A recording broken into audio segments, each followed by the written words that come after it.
And I have to admit that this presentation topic assigned to me by Professor Prapan is very tough. And I feel that I'm still too young to answer this type of questions. And it should be he himself who provides us the clue to the answer to this question. Anyway, I will try to do my best to address these questions of what remains to be done in the era of the test and treat. And we all know that we are trying to aim towards the 90-90-90 or even 95-95-95 targets by 2030 in order to end the AIDS epidemic. However, we have also gradually realized that in many settings where things seem to be going very well, you have more than 90% of people know their status. You have more than 90% of people linked to ART and has suppressed viral load. But the number of new infections is not decreasing. I used the example from the New South Wales here. And in some of these settings, we also see that the number of condom-less use remains stable or even increasing, and could all of these all together play roles in terms of continue to fuel the HIV epidemic. In the UK right now, or in San Francisco many years ago, they also face this same scenario. And it depends on how you decide. You may want to do nothing.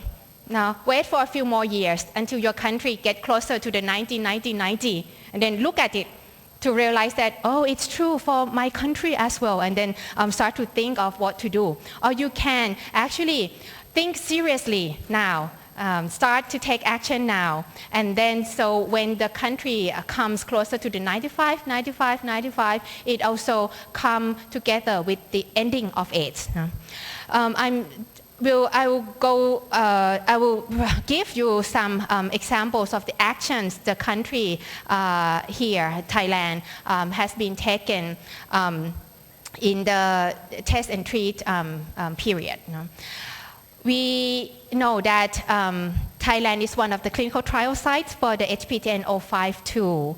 And it's not until the end of 2012 that the Thai Red Cross AIDS Research Center, together with the Department of Disease Control, MOPH, started the first test and treat project in MSM and transgender women in 4 provinces.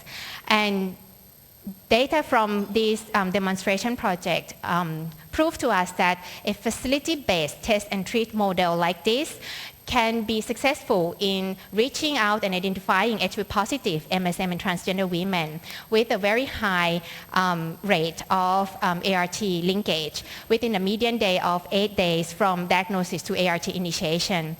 And at the same time, this model can be successful in identifying people earlier in their HIV infection with a median CD4 count of around 340.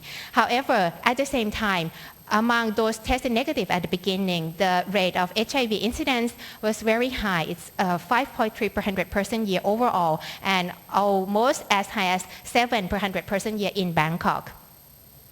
When you look at the data at the national level during the same period of time, we can see that from 2012 to 2014, the median CD4 count at diagnosis at the country level is just around 100, or just a little bit above 100. So all of this information together, the high incidence, the high feasibility of the test and treat, altogether has driven us to the major revision in our national guidelines, along with some consistent and strong voices from key people here in this room. So the 2014 national guidelines include the recommendation for ART for all, regardless of CD4 count, along with PrEP as part of the combination HIV prevention package. And you can see that the recommendation or the inclusion of PrEP into our national guidelines is almost 4 years after the results of the IPREX study launched in 2010. And ART for any Thai nationals in our country is for free, but for PrEP it has not been free until this time under the national healthcare schemes. But we have the availability or the access to the generic tenofovir FTC drugs at approximately $20 per month. And the launch of the guidelines itself did not equal that many people would just come out for HIV testing. And many doctors and nurses willing to provide ART for every patient in their own care.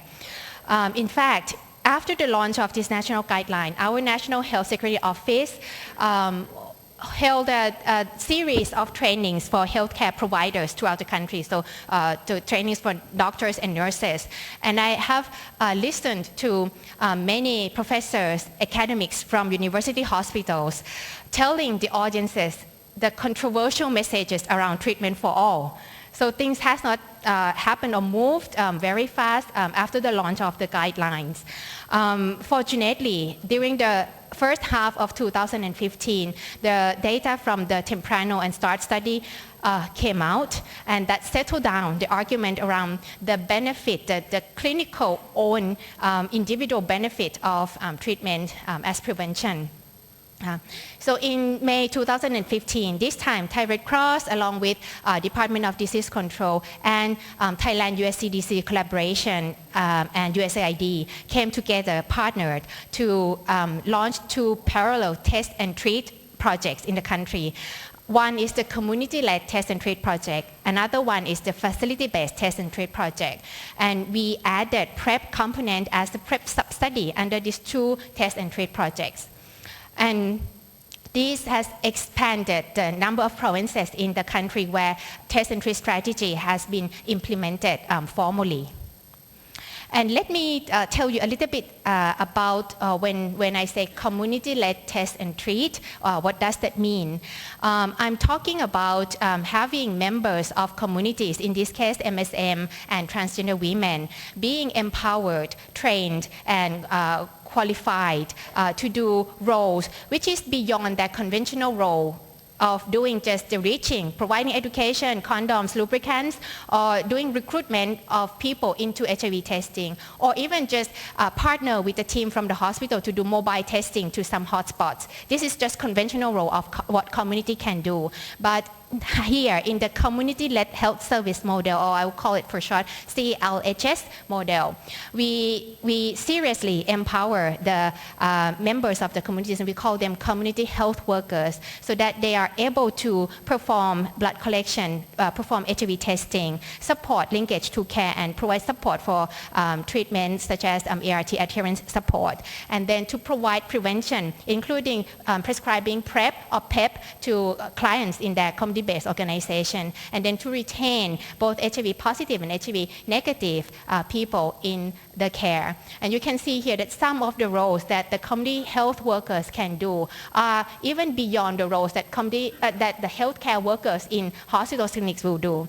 We are not being very good at doing reaching, recruiting people. We are not very good at retaining people as well. We are just very good at providing care to the people. So you can see here that CLHS is not just a service set up by CBOs, but it is a true partnership between CBOs and government and public health facilities, because the staff from this government and public health facilities are the ones who trained, who provide close coaching, and who provide continuous quality control to these community health workers, so that they can do certain assigned roles in the cascade of HIV prevention and care. And the preliminary data up to now comparing the facility-based and the community-led health service program has proved that these 2 different models reach different populations. As you can see here, the community-based organizations are more likely to reach people who have low education, who are more likely to be amphetamine drug users. But at the same time, these 2 models can reach people with high prevalence of HIV. In the CBO model, they may be able to reach people a bit earlier than those who came to the hospitals. Anyway, the successful rate of ART initiation in both programs are around the same. And when we look at the number at the national level, in 2016 in Thailand, we have around 16,000 HIV testing among MSM and transgender women. And we can see that 42% of those testing are conducted by CBOs under the CLHS model. Or you can say in other words that having CBOs being able to provide HIV testing almost double up the number of HIV testing among these key populations in the country last year. Now let's look a bit for the 1990 targets. What's the progress of Thailand? What we can see here is that our country has done a good progress for the first 90. It has increased from 80% in 2014 to 95% in 2016, with around 70% successful ART initiation and around 80% viral load suppression rate. But this altogether will just give you here just a bit above half of PL-HIV in the country who had suppressed viral load. Looking at median CD4 count at ART initiation after the launch of the treatment for all guidelines in the country, you can see that we have seen a very nice increase in the median CD4 count from just above 100 to now almost 200. However, during the same period, during 2014 to 16, we are seeing a stable number of death cases. And Dr. Tawisap from the Department of Disease Control recently asked in one of the meetings that why don't we see decreasing number of deaths with this quite successful increase in median number of CD4 count of people we diagnose. With 95% of people, we assume that they know their status. So the question and answer to this may be that we still could not reach subgroups of populations, and we could not link them into care. So how can we reach them? Could any innovative ways, including like online technology, will help, or self-testing will help to improve the overall cascade?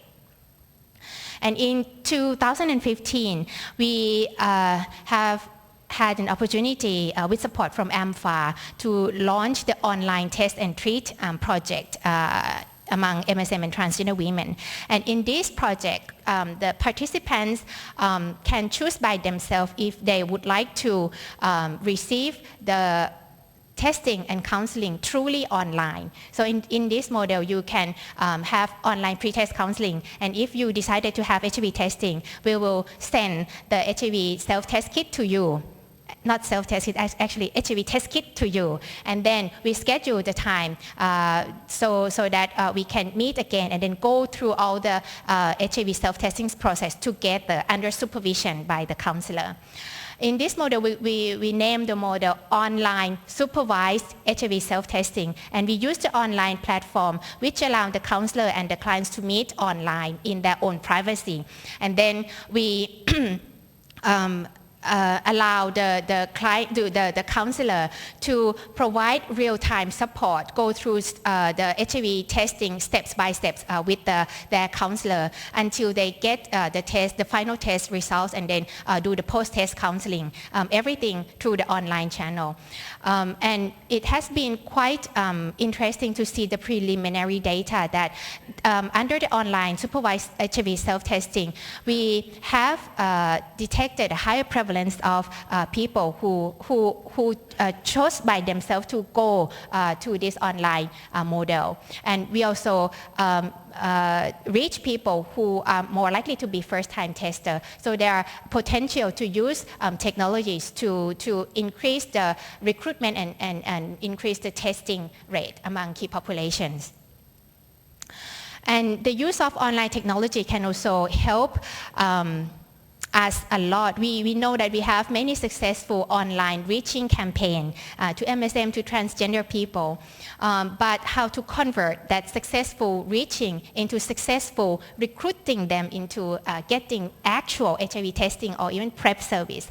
That's something that we can further explore on. So last year, Adam's Love team has explored its O2O, online to offline campaign. And it is very interesting that when you see people who we reach them online, and then we offer them the opportunity to do e-booking, and then they receive this e-ticket with the QR code, which they can use to present to the staff at the clinic, and then get fast-track service. They don't have to repeat those online, pre-test counseling again. They can just go through the testing and then get the post-test counseling process. It is very interesting to see that 76% of people who did the online booking, they actually came to the clinic to do HIV testing, and half of them decided to start PrEP. So with the success of using many various innovative models, what I mentioned is just a few examples. We know that many more people will come to us for HIV testing. We will diagnose many more HIV positive people. So we begin to hear a new set of questions. How many more patients can our hospitals handle? And we know that the majority of patients in any hospitals, almost more than 80 or 85%, are patients on ART, on stable ART. So can we see these stable patients less frequently? And here, the task sharing concept, the differentiated care concept, can probably help delegate roles between hospitals and communities. So in this year, last year and this year, the country will seriously explore the differentiated care model. And in this model, it will allow us to re-look at our service delivery system and use the client-centered approach in order to simplify services to fit the preferred services of various groups of clients. So we are not saying that this is a lump sum PL-HIV clients. We are going to provide or offer the same service for everyone. There are various groups of PL-HIV. And that will certainly help reduce the unnecessary burden of the healthcare workers, and then will allow us to use that limited human resources and financial resources to then refocus them to people or clients most in need. For example here, if you have a stable patient on ART, the patients may have been with you for more than 10 years. Do you still want to see them every 2 months or 3 months? No. Do you want to see them every 6 months? Or probably you can see them every 12 months if you can delegate certain roles to qualified and trained community health workers. So, for example, you may want to pre-prescribe the prescription for the clients, and then they can go to the community-based organization, see a trained community health workers, and receive ART refill every 3 months or every 6 months, and then come to see you only once a year. That could be something that in different settings, even in Thailand, in different provinces that we have explored this, they may prefer different models. So this could be something that we can explore. Now it's my turn to ask questions, because we have been doing a few cohorts, test and treat cohort, and we realized that the burden of asymptomatic STI is very, very, very high.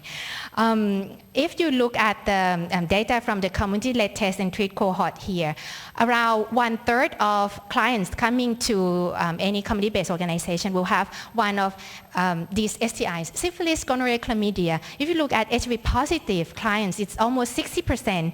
If you look at HIV-negative clients, it's almost 30%. It's just because our country are still depend on gram stain culture or testing only for those who have symptoms. That we didn't realize this before. But now that we know about this, what's the next step? How can we access a cheaper molecular-based STI testing so that we can really implement a symptomatic STI screening program?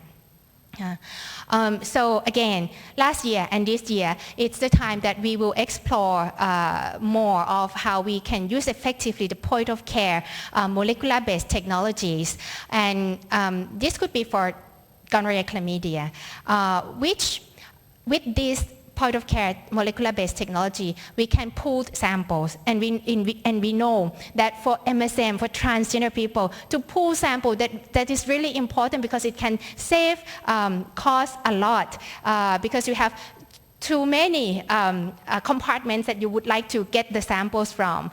This could be urine, this could be anal swab, this could be oropharyngeal swab, or this could be neovaginal swab, right? So if you have to use or base the service on the conventional molecular-based, machine-based platform, you will have to do 4 different testing on one person, and that will cost you a lot. And the turnaround time, because of the complexity of the assay, we also have for you to tell the clients to wait for 3 more days or even a week or 2 weeks before you get the results back. And that's not the way that we control STI. That's not the way that we can manage STI.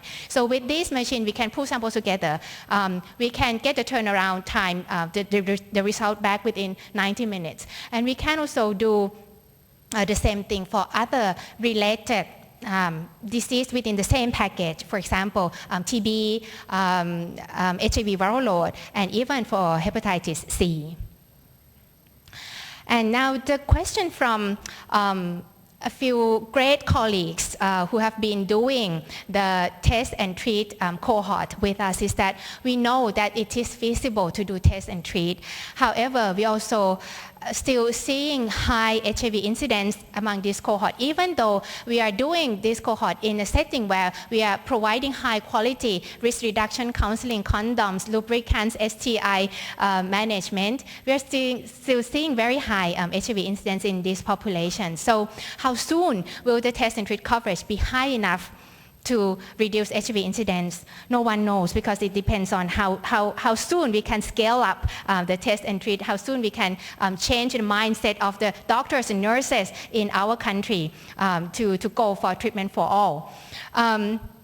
However, it is certainly true that we need to scale up both the facility-based test and treat models and both the community-led health service model. And for community-led health service model, it is also important that this is to be scaled up with sustainability, to accreditation, to legalization, and to identifying domestic financing mechanism so that we can ensure that the investment that we have put today will remain decades from now and can be also adapted for other chronic diseases as well.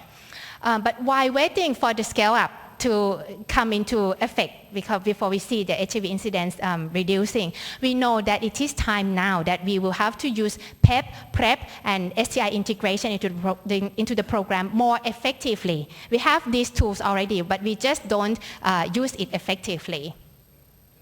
So just to give you some pictures of how PrEP programs in Thailand have been evolving. We started, we launched the guidelines October 2014.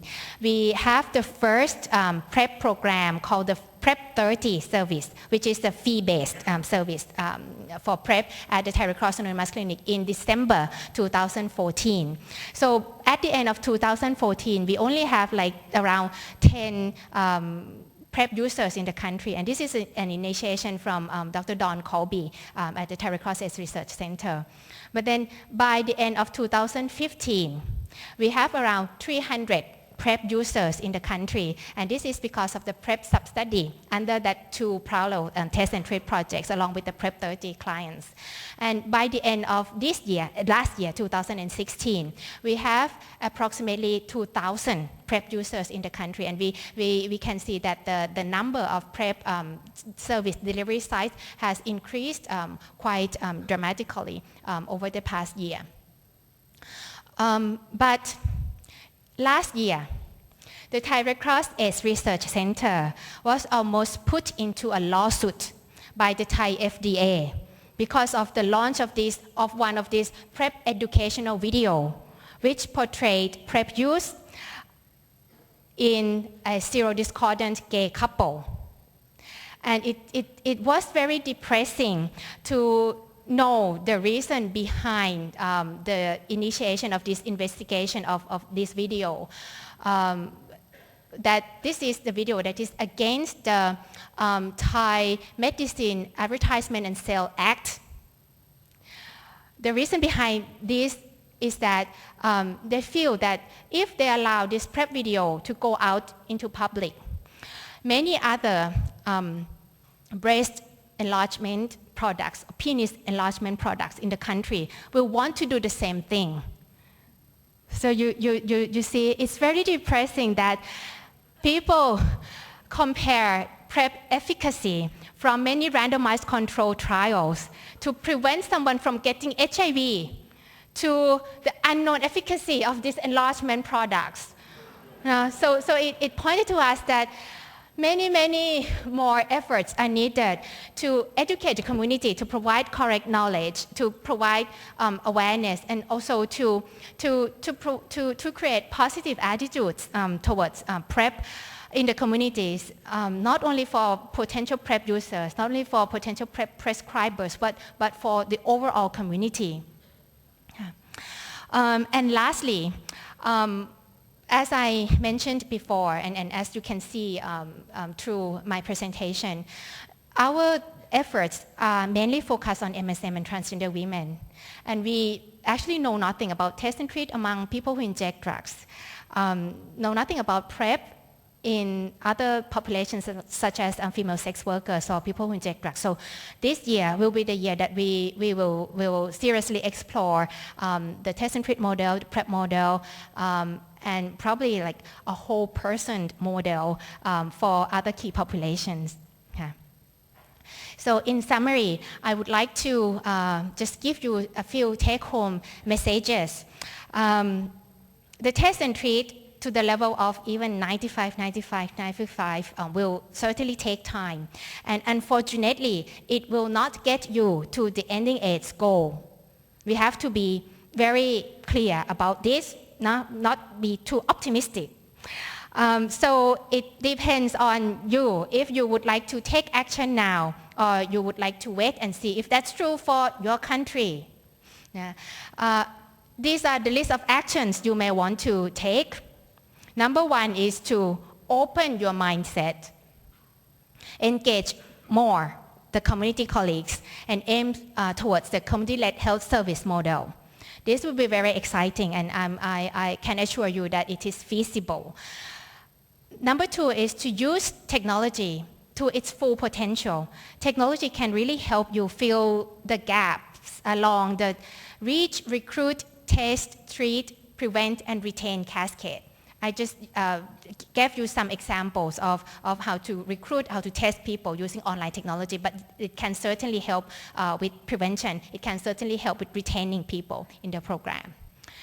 Number three is to explore differentiated care concept, because this is something that countries in our region need it. And I think that it is very important to start now so that we can refocus our limited resources to people who are most in need. Number four is to integrate STI, seriously integrate STI into HIV services, and hopefully more demand in our region will result in more affordable supply.